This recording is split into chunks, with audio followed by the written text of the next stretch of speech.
The story behind the album is somebody, hey Wyatt, you want to join in the interview? Quiet. What questions do you got?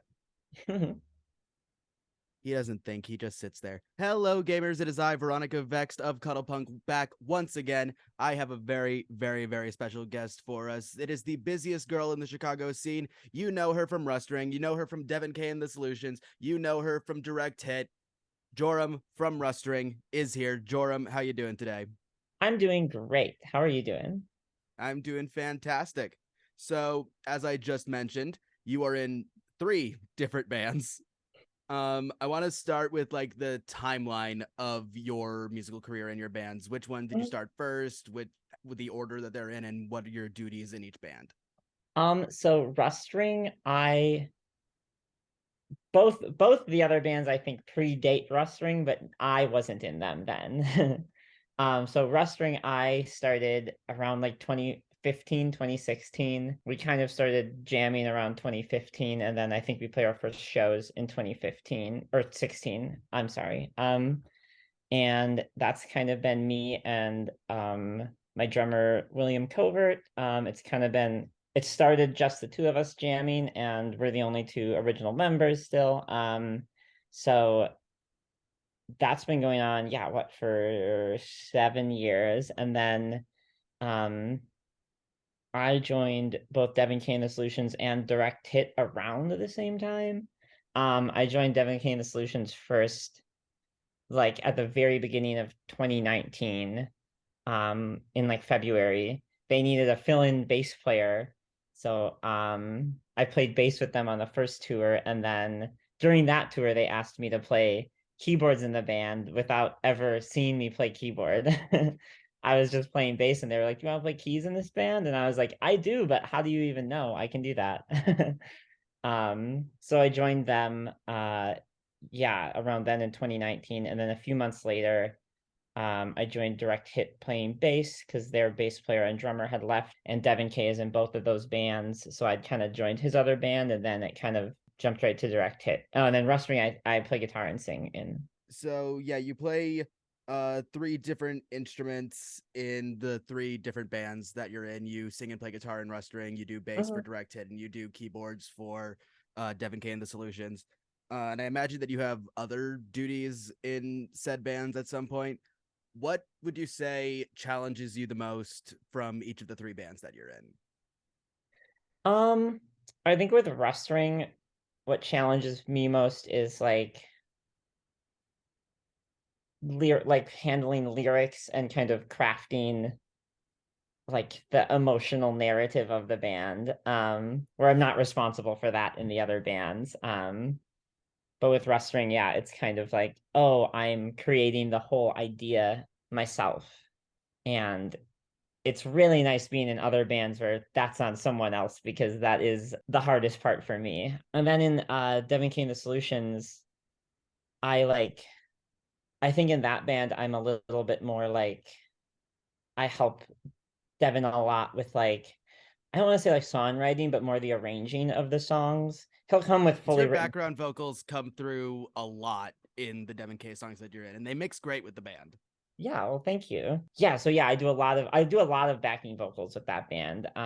We had like our old drummer used to sing as well, but now it's pretty much just me doing all the backing vocals. But then yeah, I also kind of helped Devin with some of the arrangements and stuff more, and like making his songs into this 7-piece band song, because it's like with that many members it's like you really have to arrange the songs in a way that you don't have to for a 4-person band.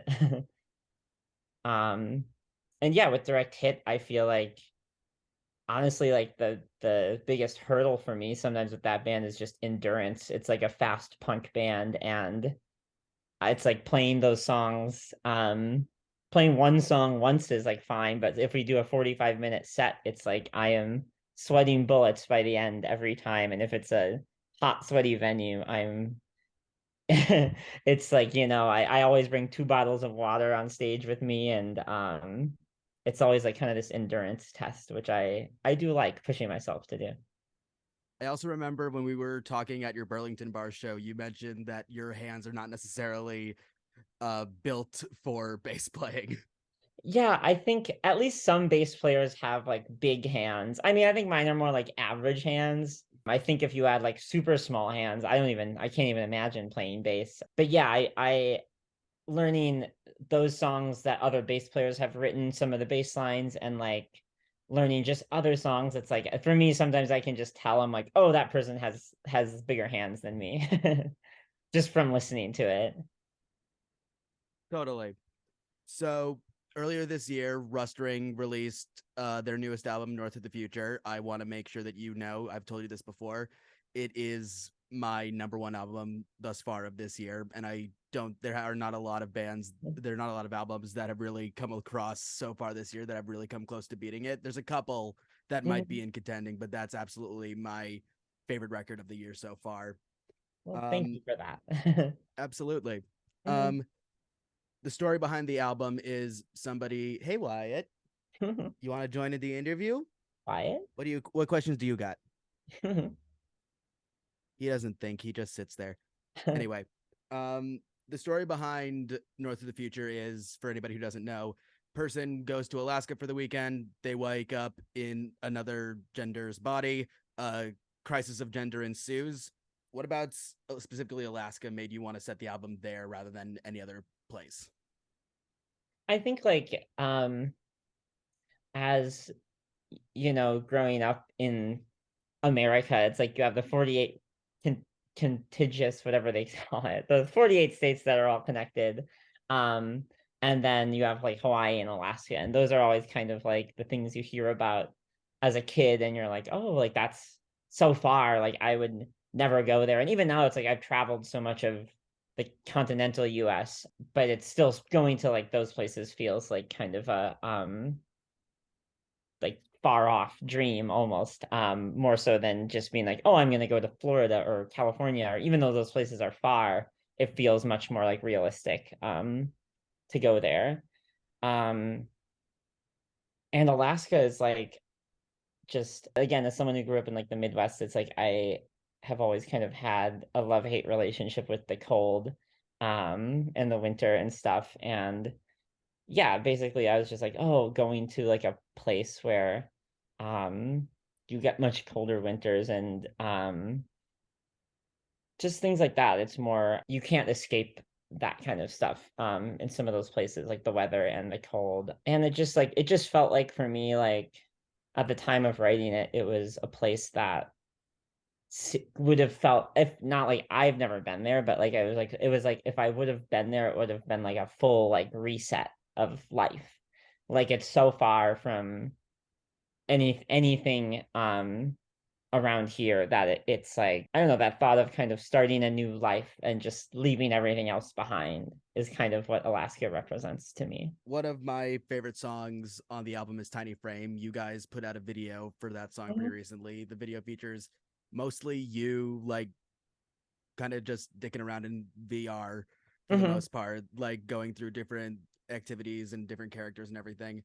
Are you much of a VR person, like in terms of gaming? Do you have like a passion for VR gaming, and what specific ones have you been playing if that is the case? I have not really played VR games almost at all, but so the headset was Ian, our bass players. I borrowed that from him.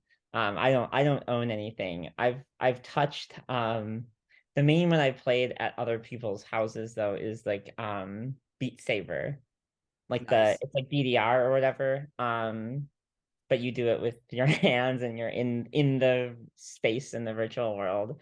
Um I always kind of liked those like rhythm games and DDR and stuff as a kid, and that was like, oh, this is like an update on it that feels I, I modern asked but also this not contrived or whatever.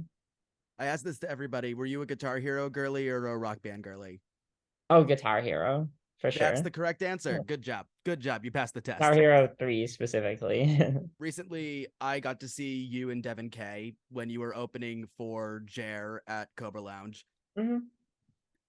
Jer's crowd is so interesting because I feel like it's a lot of people who are getting into ska through their music and their channel, and also just, or maybe, and like, or like the newer ska fans who are very much protective of the genre and want to see the more political side of it come back. Mhm. What things did you notice about the audience for that show, and how would it differ from, say, like a rustring show or a direct hit show or even just a headlining Devon Kay show? I think like the biggest thing I noticed is it was a much younger audience than most of the bands I'm playing in are generally drawing. Like sometimes there's younger people, but I feel like that one's like, oh, specifically like it's under 21, and it's specifically people that aren't coming to the show to like drink at all. Um where it's like most of the other bands, it's like, yeah, I think it's more like 20, 30 somethings where it's like kind of the vibe is also like we're here to party and drink and um stuff like that. And I think some of that younger crowd getting into ska is just less. I mean, when I was a kid and I listened to ska and I went to ska shows when I was 16 and 17 and stuff, and I wasn't straight edge. I just like didn't drink or do any drugs. I wasn't even cool enough to call myself straight edge, I wouldn't say. But just by default I didn't do any drinking or drugs. So it reminds me more of like that experience I had as a kid where you're like just going for the enjoyment, but you're also, especially with ska shows, there's like a fun element with the dancing and like that kind of stuff that you don't always get at some of like the more just like punk shows and stuff. Totally. Speaking of touring and shows and ska specifically, Devon Kay is about to go out next month on Welcome to Rockview tour, supporting Less Than Jake, where they'll be playing Hello Rockview in full on every single date of the tour. What does that album? Do you have a personal connection with the album Hello Rockview and with Less Than Jake in general? I not like the album so much, but specifically my biggest connection with the band is the songs on the record, but all my best friends are metalheads. I found specifically on the Digimon the movie soundtrack.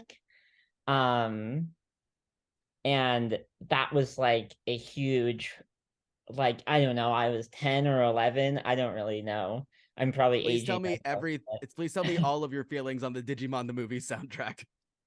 it was a huge, like, I've seen other people say it too. It was like a huge influence because it was like, I mean, you had like Pokemon that had like their original songs that just sounded like Backstreet Boys and stuff or whatever, and there was a lot of that stuff where it was like really just general pop.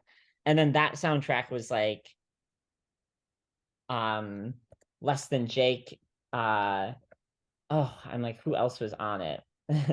It was like always spinning for me as a kid, that soundtrack, because it was like actual rock bands and actual songs.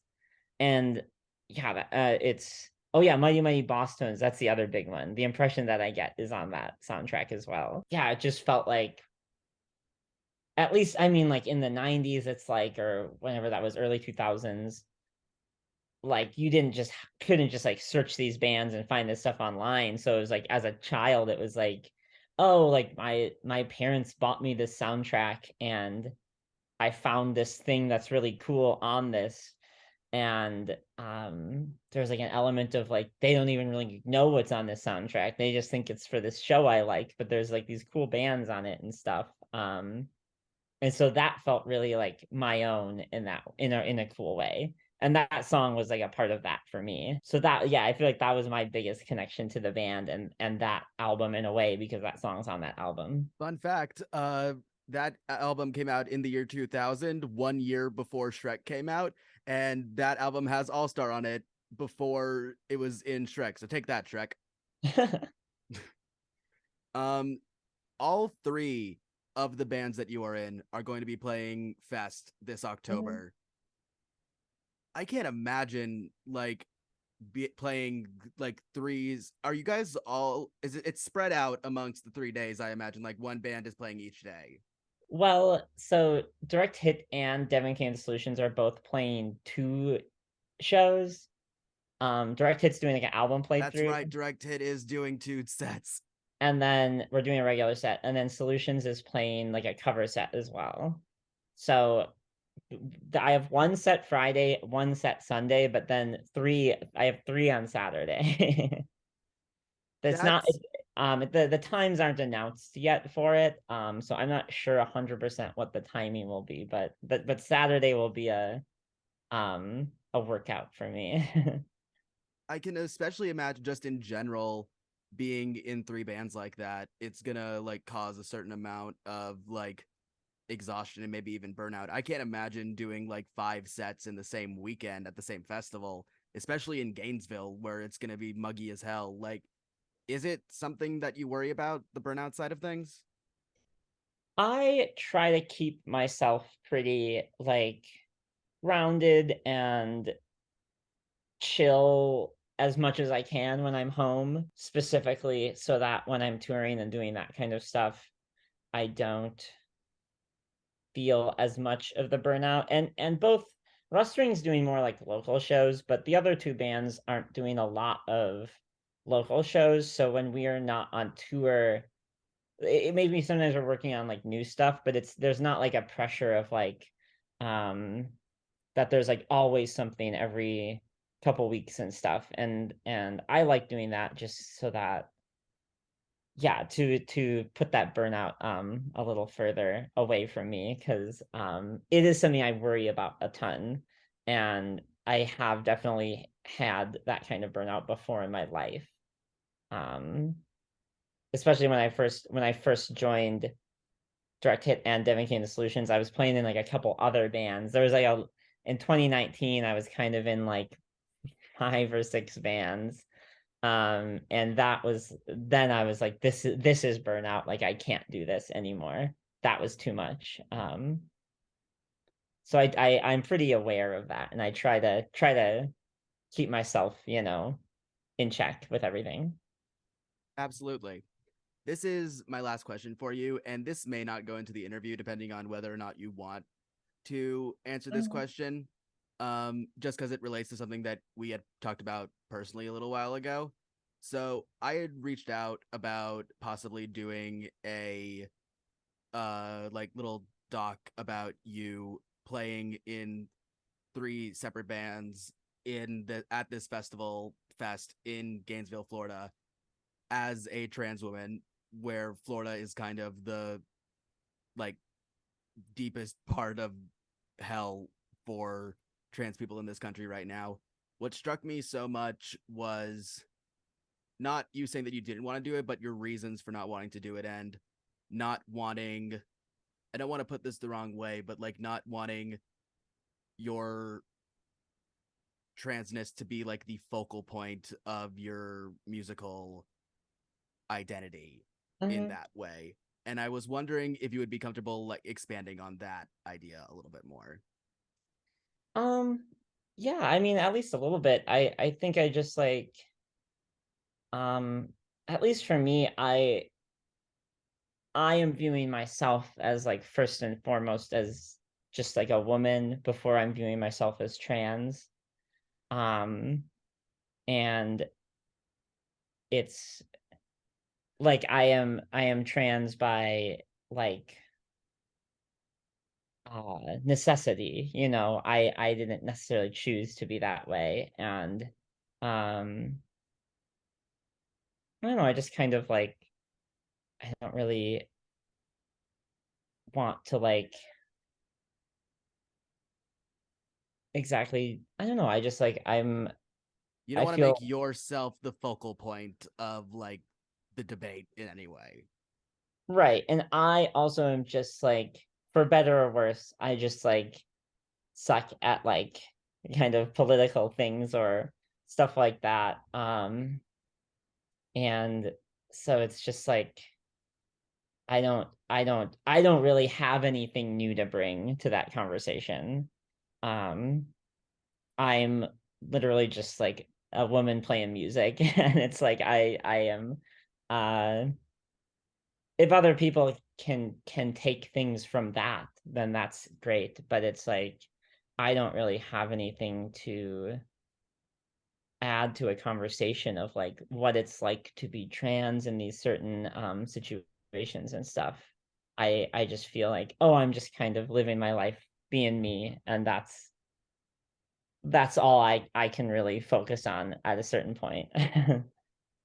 That is a fantastic and honestly very inspirational answer to that question. I can't thank you enough for doing this interview with me. Where can people find you?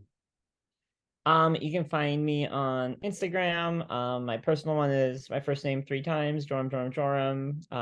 Rustring has Instagram, Twitter, the Rustring Twitter is just me. I think they're both Rust_ring. I honestly can't remember right now, but on Bandcamp, Spotify, everything. Yeah.